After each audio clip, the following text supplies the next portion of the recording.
L'éternel roi des buzz dans ce mouvement est bien Didier Arafat. Comme si ce genre musical ne peut subsister sans buzz. Après son départ, il y a encore des artistes qui continuent de s'adonner, à profiter ou à prendre goût à cette pratique.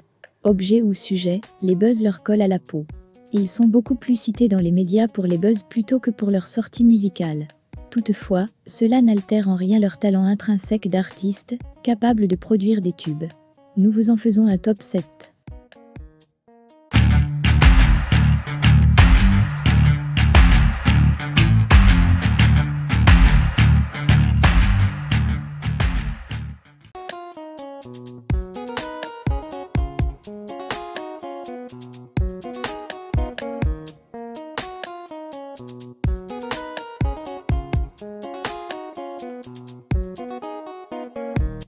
Il vient à peine de faire son entrée dans ce top grâce au dernier scandale dans le showbiz.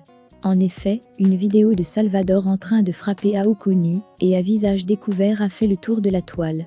Pour certains mélomanes et observateurs, il s'agirait simplement d'un coup de com', mal ficelé qui risque de tourner au vinaigre. L'artiste a annoncé dernièrement qu'il ferait sortir bientôt un morceau.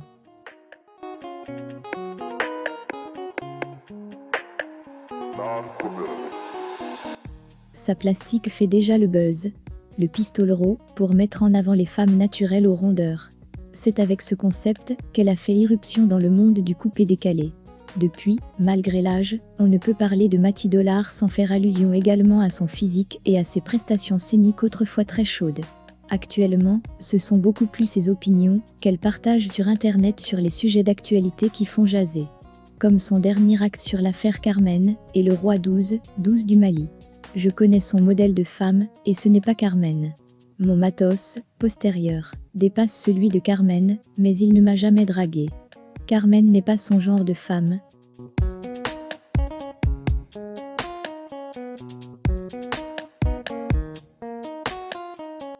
Pas facile d'être une femme, et d'évoluer dans le coupé-décalé. La gent féminine dans ce milieu, a déjà l'étiquette de femme aux mœurs légères. Et vu les aventures que Vital a connues dans le milieu. Pendant des années, elle a été aussi opposée à Claire Bailly, devenue chantre, pour la place de numéro 1 chez les femmes du coupé-décalé. Il y a quelques semaines, elle a encore été poussée de manière involontaire, dans un buzz suite à un commentaire jugé déplacé d'une chroniqueuse TV à son sujet. Elle en a pris de la graine. De quoi bien couver son fils, FR2D, jeune amateur de rap.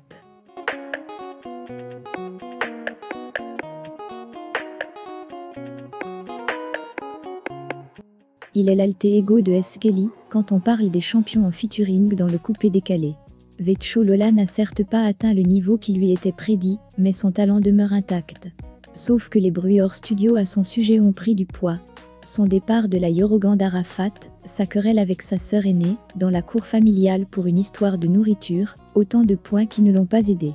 Aujourd'hui, ce sont ses statuts teintés le plus souvent d'humour, qui font sa popularité auprès des fans. On attend beaucoup de ses prochaines sorties.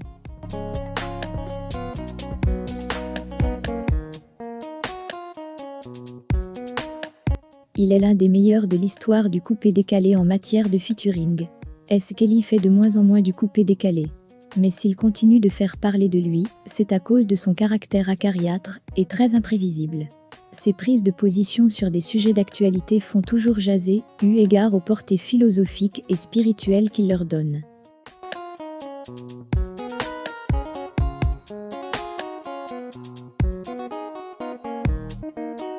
Il s'est démarqué des autres en se muant parfaitement dans l'afrobeat.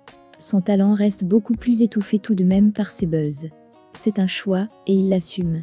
Il s'est longtemps opposé à Didier Arafat avant de se lancer plus tard à tout va, sur tout ce qui bouge dans le milieu coupé-décalé.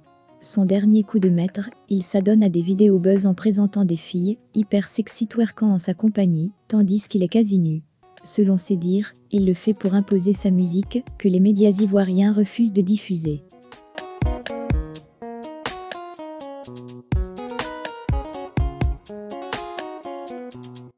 Il a lui-même reconnu dans un de ses lives sur Facebook. Les buzz, c'est moi qui les crée, c'est moi qui les éteins. C'est moi, il n'y a plus personne. On était deux. Dieu a rappelé l'autre. Depuis son tragique accident, où il a perdu 3 de ses collaborateurs, Debordo Likunfa est au centre des rumeurs et des buzz.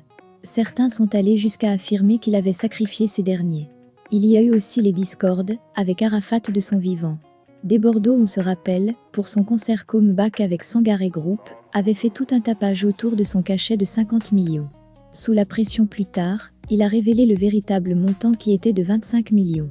On peut aussi citer son clash avec Mollard, où il a jeté son trophée des awards du coupé décalé dans la lagune, son clash avec Serge Beno, son clash avec Sidiki, son clash avec la Chine d'Arafat après son dernier concert, son histoire de port d'armes, son clash avec Makosso, ses accusations au sujet de Carmen.